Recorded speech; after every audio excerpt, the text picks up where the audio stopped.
compartir información que pueda ser de beneficio para la población esmeraldeña y un poco más allá de las personas que nos escuchan y nos ven. El tema que hoy vamos a estar tratando es el trastorno hipocondríaco. El trastorno hipocondríaco es un trastorno muy frecuente, muchas veces poco diagnosticado. Es un trastorno que hace sufrir mucho al paciente y además en muchas ocasiones muy poco entendido por las personas que rodean al paciente, precisamente porque es un trastorno que se caracteriza por quejas múltiples de un paciente y que en muchas ocasiones se ven un poco infructuosos los esfuerzos que hacen las personas que están alrededor por tal de que el paciente se sienta bien. El trastorno hipocondríaco entra dentro de los trastornos somatomorfos y el síntoma cardinal es la ansiedad. La ansiedad como síntoma cardinal surge porque se caracteriza fundamentalmente por dos características. El paciente tiene o una preocupación por el miedo a padecer de una enfermedad o la convicción de que tiene una enfermedad. Y esto es a partir de la interpretación errónea de síntomas corporales. Es decir, estamos hablando de un paciente que en un momento determinado comienza a sentir determinados síntomas en el organismo, hace una interpretación errónea de estos síntomas porque lo comienza a relacionar con enfermedades determinadas que ha escuchado o que ha visto padecer a otras personas o que quizás escuchó las características sintomatológicas en la televisión o en la radio o que alguien falleció producto de una enfermedad que él asumió que los síntomas que tiene corporalmente son iguales y sin embargo no es así. Entonces, es un paciente que la preocupación surge fundamentalmente porque el contenido de las ideas es de pensamiento catastrófico. Y el pensamiento catastrófico entra dentro de las distorsiones cognitivas como un pensamiento que da por sentado que algo malo va a suceder. Entonces, cuando ya una persona está convencida que algo malo le va a suceder, por supuesto, aquí comienza a sufrir. Y la ansiedad como síntoma cardinal aparece porque ya lo hemos explicado en otras ocasiones. La preocupación es una ocupación anticipada con nuestra mente por algo que no ha sucedido y que nos hace sufrir. Ahora, ¿qué características tienen estos pacientes?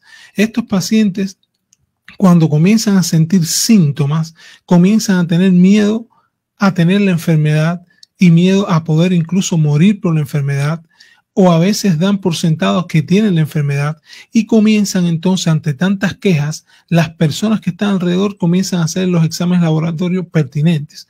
Estos exámenes de laboratorio se los hacen y cuando venimos a ver los resultados son totalmente negativos. La mayoría de las veces, en ocasiones, los médicos dedican tiempo a explicarle el por qué no tiene la enfermedad. El paciente, en el momento que se lo están explicando, parece que está convencido de que lo tiene, sin embargo, cuando llega a la casa o pasan pocas horas o pocos días, vuelve a pensar que tiene la enfermedad.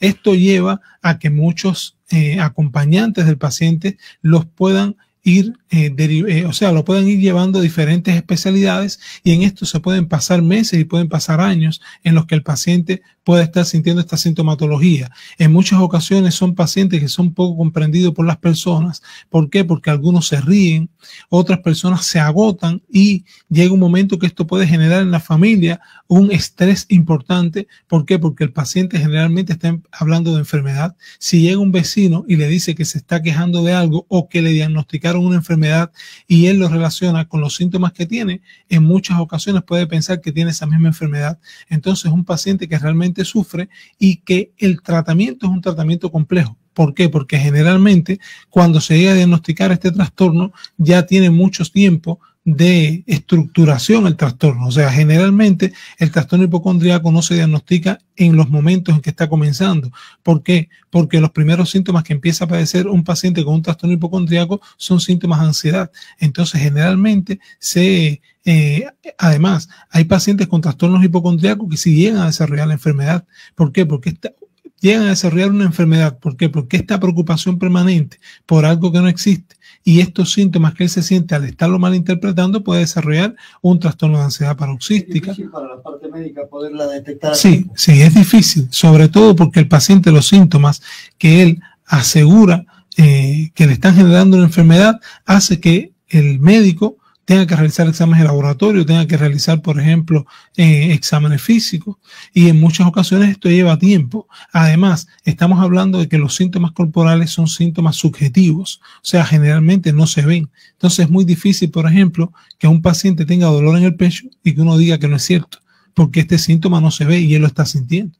Va a depender muchísimo, doctor, de la colaboración del paciente en este sentido para lograr detectar 100% de la problemática. Sí, depende en gran medida. Lo que sucede es que el paciente generalmente, cuando tiene un trastorno hipocondríaco, hay características de la personalidad que un poco interfieren en esto, y está muy fundamentado porque los pacientes con trastornos hipocondríacos generalmente son personas muy sugestionables, son personas muy impresionables, y tenemos que tener en cuenta algo también. Un paciente con un trastorno hipocondríaco puede llegar a desarrollar un trastorno psicótico agudo, y el trastorno psicótico agudo a veces es muy difícil poder diferenciar la idea hipocondríaca o catastrófica de la idea delirante. Es decir, que hay personas que en un momento determinado pueden estar padeciendo un trastorno hipocondríaco y pasar a tener un trastorno psicótico agudo. Ahora, ¿cómo poder diferenciar esto?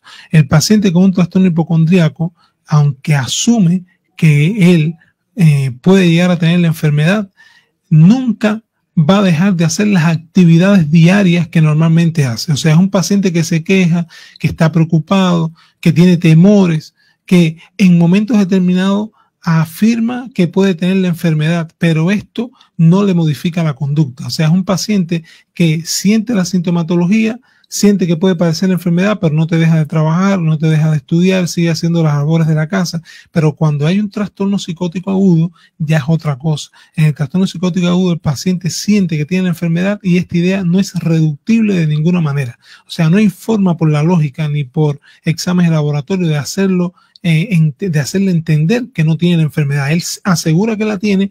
Esto no solamente lo hace sufrir, sino que en muchas ocasiones el paciente deja de trabajar. Cuando hablamos de un trastorno es mucho más complicado, doctor, también, ¿no? Sí, sí. Ya cuando hablamos de un trastorno, estamos hablando de un cortejo sintomático, de un grupo de síntomas que estaban aislados y ya después se hacen permanente todo el tiempo.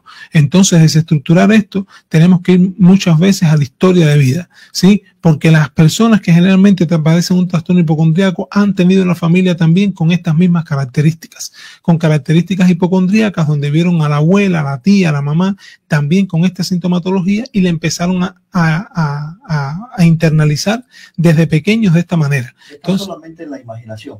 Es la imaginación, porque hay una interpretación errónea de los síntomas que se sienten. De hecho, cuando muchos de estos pacientes sienten la sintomatología, siempre hay algunas personas que le dicen, yo también siento lo mismo y no tengo nada. Y esto lo puedes sentir, le empiezan a poner ejemplos. ¿Por qué? Porque hay interpretaciones diferentes de sintomatologías que son similares o iguales. Entonces, una de las cosas, de los aspectos importantes a poder sugerir a la población es que cuando haya un paciente que ustedes vean que tiene características de este tipo, donde hay un miedo que los limita o un miedo que los angustia todo el tiempo, que no minimicemos esta situación. ¿Por qué? Porque son personas que están enfermas, y están enfermas, es verdad, es posible que no tengan la enfermedad a la cual ellos le tienen temor, pero el trastorno hipocondríaco es una enfermedad.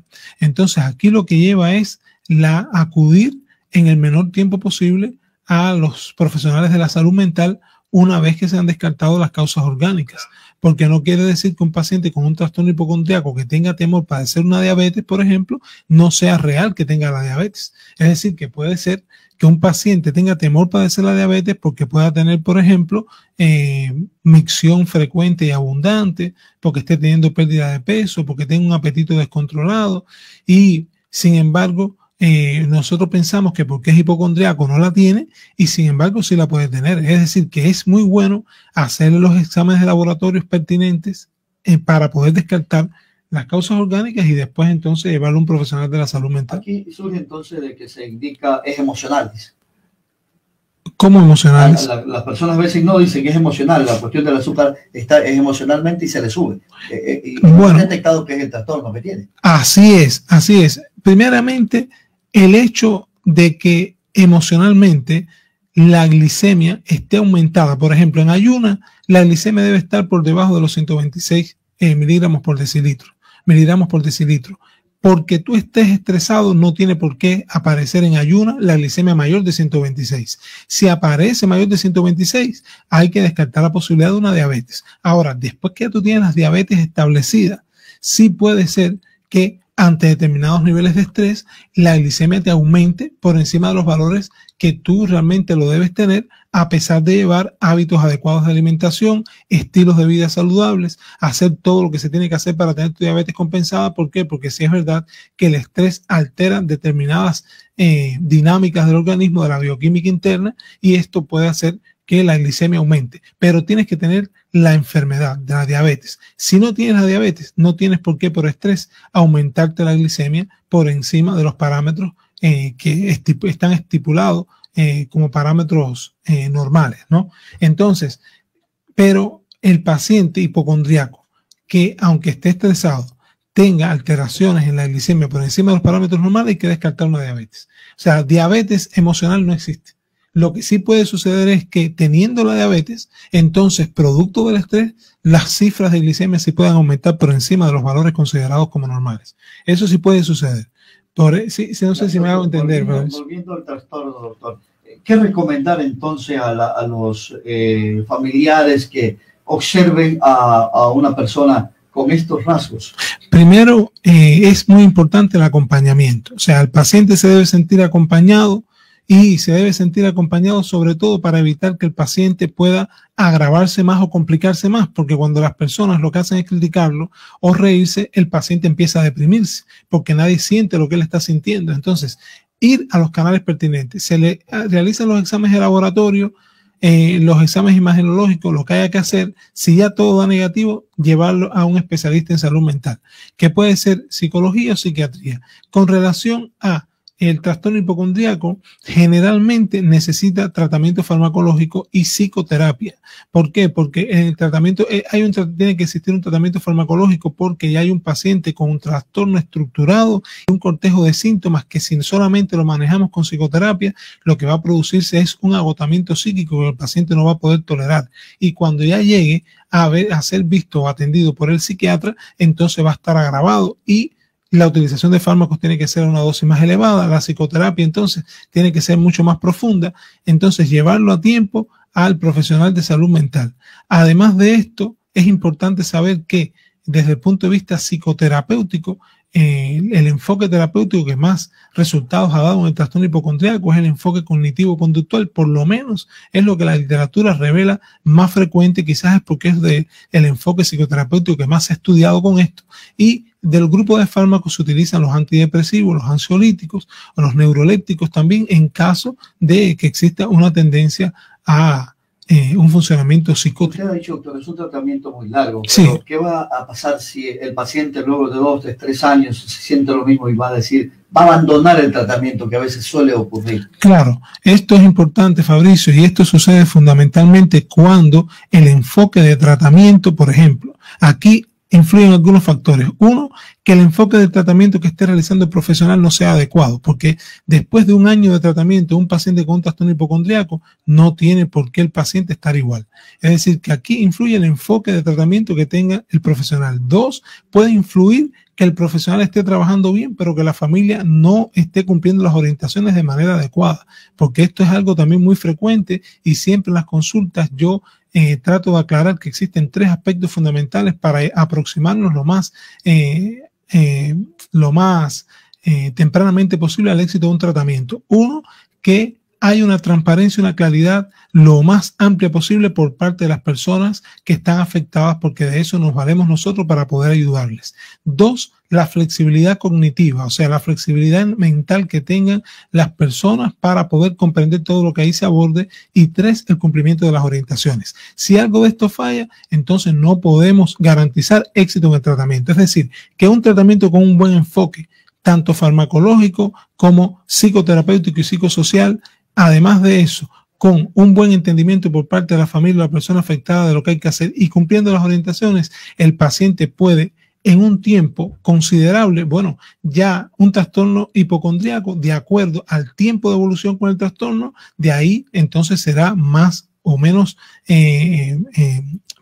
largo o profundo el tratamiento, pero lo que sí se puede llevar es al paciente a estabilizar. No tiene por qué un paciente con un trastorno hipocondríaco estar toda una vida descompensado, excepto que ya hay una personalidad hipocondríaca, ¿sí? Con un hipocondriaquismo estructurado como un rasgo de la personalidad. Y bueno, a veces ahí sí tenemos que aprender a convivir con un paciente que tiene estas características. O sea, lo que pasa es que no va a estar descompensado totalmente. Quizás en algún momento sienta su temor, pero va a poder vivir más tranquilamente y quién sabe, la mayoría de las veces se logra mejorar el paciente. No tiene por qué estar descompensado todo el tiempo.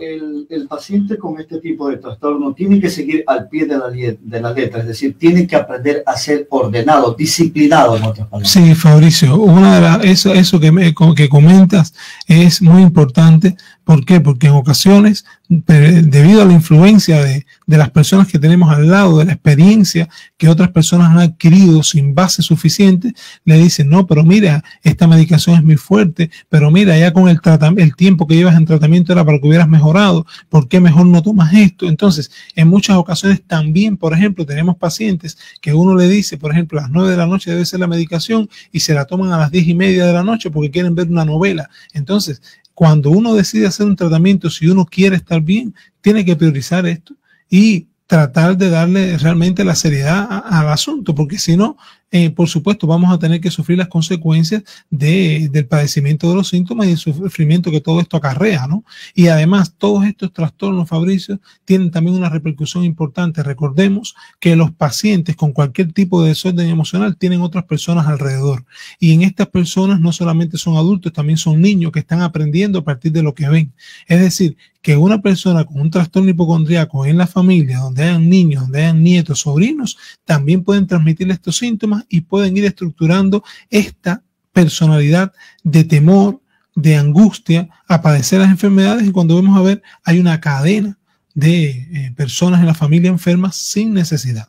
Es decir, que nosotros tenemos una alta responsabilidad cuando tenemos un padecimiento en hacer y realizar un tratamiento adecuado. ¿Son muy frecuentes estos casos cuando hablamos de frecuencia en Esmeraldas o muy pocos? En Esmeraldas yo no he visto mucho, pero yo considero, Fabricio, que lo que hay es un subregistro. O sea, yo pienso que hay un subregistro. ¿Por qué? Porque en muchas ocasiones los pacientes con un trastorno hipocondríaco conviven con esto y conviven como parte del vivir diario, ¿no?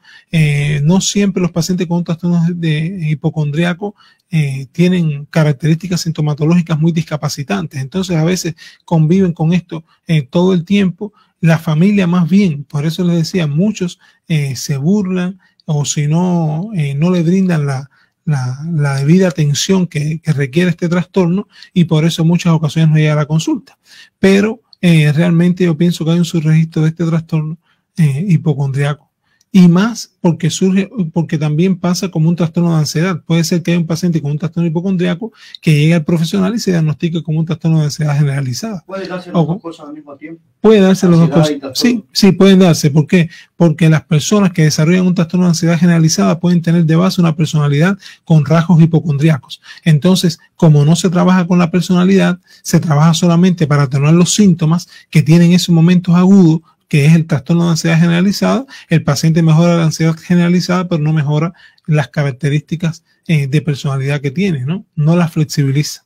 Por todo esto, salud mental es mucho más. Sí, salud mental es mucho más y siempre lo comentamos. Es mucho más que pensar solamente en un tratamiento farmacológico o en un tratamiento psicoterapéutico. Es ver al individuo de manera integral. Recordar siempre que el salud mental tiene estos tres enfoques: farmacológico, psicoterapéutico y psicosocial. Estamos ubicados, si requieren nuestros servicios, en la calle Nelson Ortiz 101, entre Barbisotti y Avenida del Pacífico, en el sector Las Palmas, y nos pueden ubicar a los números 0985-540764 o 0994-208757. Ahí estaremos gustosos de poder atenderles y brindarles la ayuda que usted necesita. Muchas gracias.